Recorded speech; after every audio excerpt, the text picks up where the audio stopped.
today's episode of the Brains Bite Back podcast, we are once again joined by Michael Puscar, a serial entrepreneur, data scientist, investor, philanthropist, and founder of NPCx. Longtime listeners of the show will be familiar with Michael, as he was previously on in February 2020. In today's episode, Michael gives us an update on Ziotag, which we heavily discussed in the previous episode together. He also talks about his new focus, NPCx, and its goal to enhance realism in video games. And finally, Michael talks about his charity initiatives, where he supports children, young mothers, and helps raise awareness about mast cell syndrome. I hope you enjoyed today's episode. Hi, Michael. I know you were on the show a few years ago, but for those who are new, can you share a brief background on the work you've done in the past and what you're working on today, please? Sure, Sam. It's really great to be back. Well, my background's in artificial intelligence. I've been doing that for about 30 years. I'm also a serial entrepreneur. I've had 3 successful exits, the most recent of which was actually in May 2023. So maybe we'll talk a little bit about that. But really, my background has been in natural language processing and neural networks and deploying artificial intelligence to really innovate and create a technology that improves the lives of everybody. And what's happened in the last 10 years is it used to be most of the work that I've done and the patents that I had from the 90s and shortly after that, the decade after that, that work, really, we knew how to do AI. We couldn't actually do it because we didn't have enough computing power. So it was more of all theoretical, and AI was really something for science fiction. What's happened in the last 5 years is with the advent of cloud computing and computing power and the explosion of data that's been available, I've been able to take that and launch a series of products and build some really interesting technology. And that's sort of what I've been up to. And AI really, I think everybody knows, unless you've been sleeping under a rock, is really changing and touching the lives of everyone who's walking this earth right now. Well, thank you for coming back on. I really enjoyed our conversation last time, and you have such a wealth of knowledge of so many different topics. But one of the topics we discussed last time on the show was Ziotag, and I knew that was something that you were working on then. Can you give us an update on Ziotag now? So for your listeners and for entrepreneurs, Ziotag is an interesting case study in what can happen if you're starting a business. And you can have everything lined up and it could be very successful and it could still not succeed. So Ziotag, really enjoyed that group of people that I work with. For those who didn't hear the first episode, Ziotag used artificial intelligence to make videos more interactive. So in other words, how many times has someone said to you, "Hey, Sam, here's a video. Check this out. It's really cool." And you open it and it's 5 hours long. And you say, "Oh, I don't have 5 hours to watch this video." What we would do is we would use artificial intelligence to process that video and automatically create a table of contents and categorization so that I could see in the video chapters and sections and know exactly what each section was about. So I could jump to a very specific part in the video and artificial intelligence to facilitate that. What happened with Ziotag, unfortunately, is generative AI and transformer neural networks. ChatGPT has really disrupted so many industries and businesses without even wanting to. So, we invented that technology. It was the technology to create that table of contents and to do content classification. And we weren't the only ones. Of course, we were doing it in video, but content classification has been a big industry. Content classification, for those who don't know, is taking unstructured text, just big blocks of text, running it through an algorithm, and be able to say, this is about sport. This is about science, biology, cancer research, whatever, right? So that's content classification. Well, ChatGPT and OpenAI, when they created this AI engine, has the ability to do that by default. In other words, it wasn't built to do that. It can do things that it wasn't even intended to do. So now you could go to ChatGPT, open up a chat window, drop in a video transcript, and say, "Give me 5 topics from the Library of Congress that are basically what this transcript is about," and it'll give it to you, and it'll do it with a 99% level of precision. In one fell swoop, ChatGPT destroyed what was a really amazing business model. So it's interesting, and then we're not the only ones. So this is what they call, this is a feature, not a product. This happens a lot of times in entrepreneurship. When you create something that's really amazing, you think you have a product, but it turns out just to be a feature in someone else's product. And so unfortunately, I'm not working with Ziotag anymore. That company still is sort of out there and it's kind of transforming itself into something else, but that's where we're at. Yeah, I've said this before on the show, but it is crazy how ChatGPT works its way into like almost every conversation that I have here with my guests. It is exactly like what you said. It's disrupted so many areas. It's incredible to talk about. But on the topic of Ziotag, I did want to say I understand that you were awarded a patent relating to the unique natural processing engine that you developed for video transcripts. I mean, first of all, congratulations. Like, can you talk us through how this patent came to fruition? Thank you very much. And patents have almost become out of out of style, right?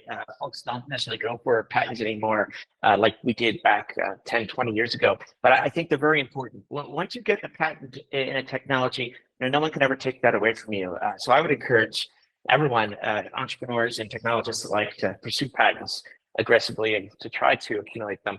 So this particular patent is my third. And I'm very proud of it.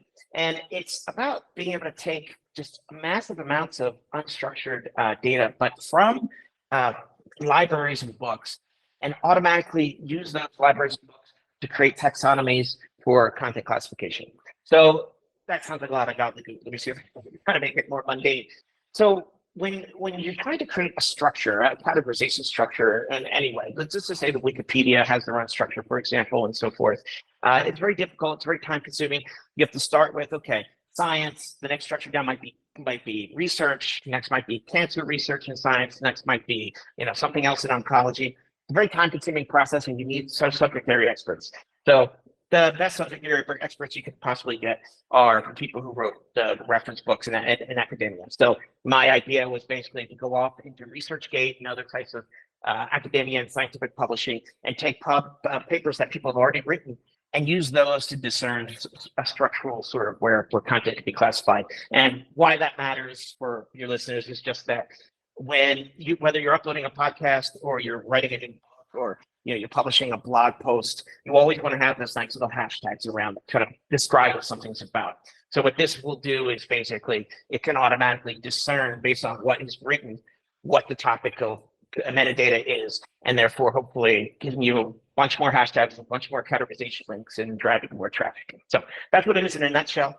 It was difficult to develop, and of course I'm not the only author on that patent. So, but I'm very proud of what we were able to do there. Yeah, and so you should be. I think that a patent just sounds so formal. It sounds so official. It's very impressive. So that's really cool. That's a cool little achievement there. And now the next topic I want to discuss, I have to admit, I really don't know much about this, so I'm super excited to learn from you. Really, can you tell us about NPCx? Absolutely. So NPCx is my latest venture. And I'm proud to announce that just this week, we received a $1.5 million investment from Kakao Investment, which is a company based out of Seoul, South Korea, as part of our seed round.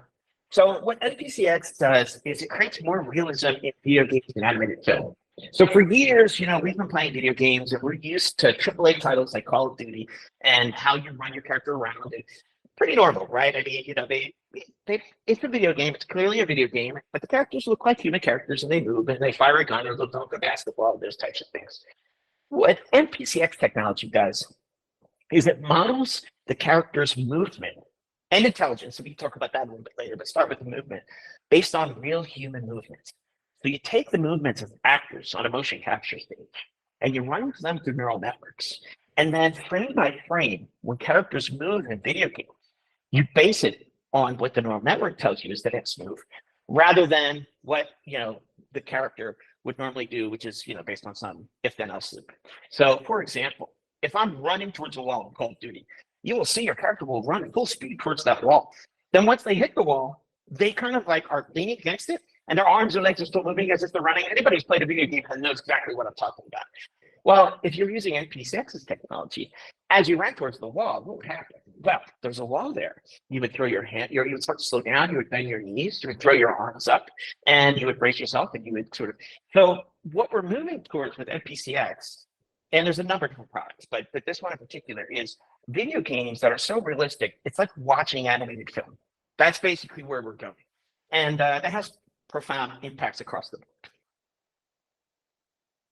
Yeah, this is something that I've never really considered, and I do know exactly what you're talking about. As a former teenager that was obsessed with Call of Duty, I do know what you mean there, and I'm really interested to know like what really excites you about this technology, but also what are your concerns, because it sounds like it could be the start of some sort of Black Mirror concept. Yeah, no, you're absolutely right. I mean, unfortunately, humans in general tend to run faster than ethics, and that's something that we're very conscious of at NPCx. I mean, you could take anything, whether it's pharmaceuticals or it's Wi-Fi radiation or AI. Uh, Typically, you through entrepreneurship, you're incentivized to go out and build and let the consequences sort of deal with those later. But unfortunately, with artificial intelligence, those consequences could be catastrophic, right? So some of the things we're doing at NPCx, so being able to create this kind of realistic motion, being able to copy other people's motion and other people's kind of avatars and characters. And then another technology that we're dealing with called behavioral cloning. So behavioral cloning, have you ever played a video game and you're supposed to be playing with your friend and then calls you at the last minute and says, hey, look, I got a date with my wife. I just didn't realize I had it. I'm so sorry, I can't play. Now you're short a player. With NPCx, what we're doing is observing players in the real world as they play the game or as they do sort of mundane tasks. For example, a barista at a bar or librarian or whatever you want to say. And we observe them for a long period of time, everything that they do in the world. And then we clone them into the game or into the metaverse. So in that particular case, what would happen? Oh, you can't play, no problem. I'll play with your clone. And that clone would play and interact every way like you. So that has some really great, great impacts in terms of business. We could create a marketplace of clones. We could start to be able to have the ability, to play with esports players. Somebody you've always wanted to play with your friends when they're not online. But I want you to think about this sort of broadly, and this is sort of the ethical sort of dilemma here.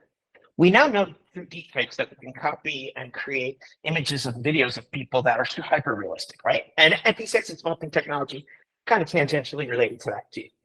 We know that we can clone voices. Your audience might be familiar with the Joe Rogan AI podcast that's out there, where the fake Joe Rogan AI is interviewing fake personalities, and AI voice is getting to the point where it's just amazing. We know through ChatGPT that we can have conversations with, give me a response as if you're Donald Trump, right? Now, if you add the ability to then take them in the real world and use this behavioral cloning technology and move them into the virtual world, you get to the point where, unless you see something face to face, you're not going to know, whether it's real or not. And I know that sounds like hyperbole. I know that sounds like I'm being dramatic. I'm not. Are we there now? No, we're not. We're close. We're not there. But we will be there in our lifetimes, probably within the next decade. And if we don't start to consider the sort of ethical matters now, if we don't get in front of them, then we're going to be dealing with the consequences of later. And those consequences could be disastrous. Yeah, it does sound quite scary, and I have actually seen the Joe Rogan interviews that you mentioned, and it puts a bit of fear in me just because I know I put hundreds of hours of content out there in podcasting, so I can imagine it'll be super easy to do something like that with my voice. Absolutely. Yeah, but you know what? It's the risk I take, but nonetheless, it is quite a scary concept. But again, there's so many things with technology that I have definitely learned from this podcast, and essentially it always boils down to the same thing, that like technology is a tool, and it depends on how you use it or who the intent of the person or people that are using it. And this seems like along the same lines. But I'm excited to see what comes from this. That would be really interesting. And now I wanted to move on to the next section really of what I wanted to speak about, and that's the work that you're doing with charities. So like, I know in addition to your for-profit work, you are the co-founder of the Mast Cell Research Institute and have founded several other nonprofit groups in Colombia that support early childhood education, either through the donation of technology or providing childcare services for single mothers who were unable to complete their education. Now, can you share with us what drove you to support these causes, and maybe some examples of how these projects have made an impact in their communities? Right. Well, I think we're all obligated as entrepreneurs and as we have success to give back to the communities that we're in. If you think about just the successes that we have, what we take advantage of on a day-to-day basis to be able to do our jobs, the roads that we drive on, the people that we interact with, there's a support network in terms of our community that that really enables us to be able to do our jobs. And so I firmly believe that giving back to the community is obligatory, honestly. And frankly, when you have a company and you do this charity work and your employees, at Oiga, which is the company I sold in May 2023, the employees were given 1 day of vacation per year to do additional work in the community, and we would guide that. We would take them out to some of these charities that you mentioned, and they get a chance to see their boss there in a different environment, maybe button down a little bit, doing some really great things in their communities, and they get to say, "Wow, this company not just cares about me as an employee; they care about my community," and it's powerful. Sam, I mean, it's really powerful. I mean, people really come to me years later after I've sold companies and they say, Michael, I mean, the work that we did, but remember we went and we did that community event and that was so rewarding. So I think it's rewarding and all across the board. And I think it's something that we all should be doing if we're entrepreneurs. So we're doing a bunch of different things. There's 3 kind of categories. One is working with children. So when I was 11 years old, my parents come from a very humble family. We didn't have any money. Wanted a personal computer. Begging my dad every day, Dad, can I have the dad? You didn't have any money. Well, we ended up getting at like a yard sale, a used Commodore 64, piece of crap, if I could say so. And I was 11 years old, completely changed my life. I taught myself how to program. I educated myself, and well, I'm here now. And I wouldn't be here if it wasn't for that moment. So I said to myself, if I can put computers into the hands of kids at that same age who didn't otherwise have one, how many lives can I change? And by the way, if I could just change one life, that's enough. I mean, just making an impact on one life is enough, right? But how many lives can I change? So we embarked through my charity, which was called Oiga Cares. It's now been absorbed into 10 Pearls, the company that acquired Oiga, that's called the Empower Foundation. But we embarked upon going to schools in what they call invasiones here in Colombia. They're basically neighborhoods that shouldn't be neighborhoods. There were houses were built where they weren't zoned, they weren't allowed, and then later they sort of developed into communities, and then the municipality doesn't want to take them down, right? And we would walk in with my employees, and we'd install computers in the schools, and we teach the kids how to use them, we teach the teachers how to use them, and then we were giving computers to kids just to take home. I mean, kids would cry. They would cry. Well, first thing they would do is log into their Facebook account. Facebook account, which blows my mind. But no, or Instagram or whatever it is, Twitter. But they it really had a profound impact. So that's important to me. And then you asked about some of the other issues. We're doing work with young women who get pregnant early. I think that's important too, because if a woman gets pregnant at 15 or 16, she can't finish her education, and then what life is she going to have? So if we can provide childcare services to that woman, and then she could go out and finish her education, at least she's got a chance, right? At least she's got a chance.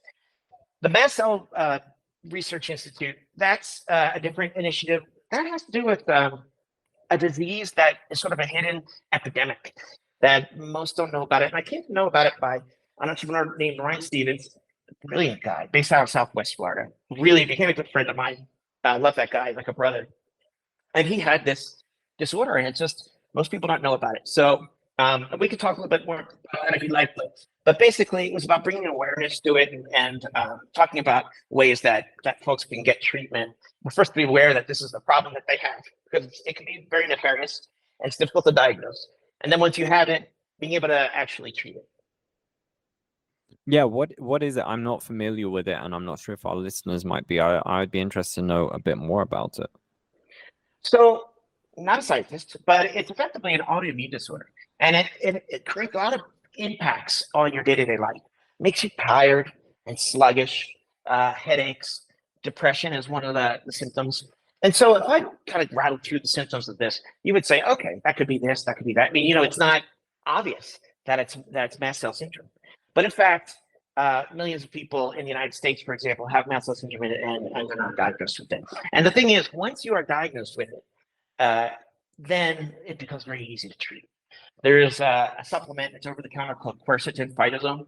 which is kind of part of it. Again, getting on the phone with a scientist, and he can walk you through sort of the pharmacokinetics of how it works. But yeah, it's one of those things where it's first we need to make people aware that it exists, and if they're having some of these symptoms, and we can go to the Mass Cell Research website and take a look, and we've got a lot of information up there. And then once it's diagnosed, I mean, so Ryan Stevens, my good friend, who is he's the founder of the institute. He had it, and he would have days where he was inoperable. He couldn't even get out of bed. And after it was treated, once he figured out what he had and he solved it, now he's fine. He's like completely the symptoms completely went away. And so if we can, again, you're just talking about like whether it's children or women or children, if you can go into the lives of someone, reach in deep and take them out of a dark place where they are and pull them out and help them, then that's a beautiful, beautiful thing, and a very rewarding thing, by the way.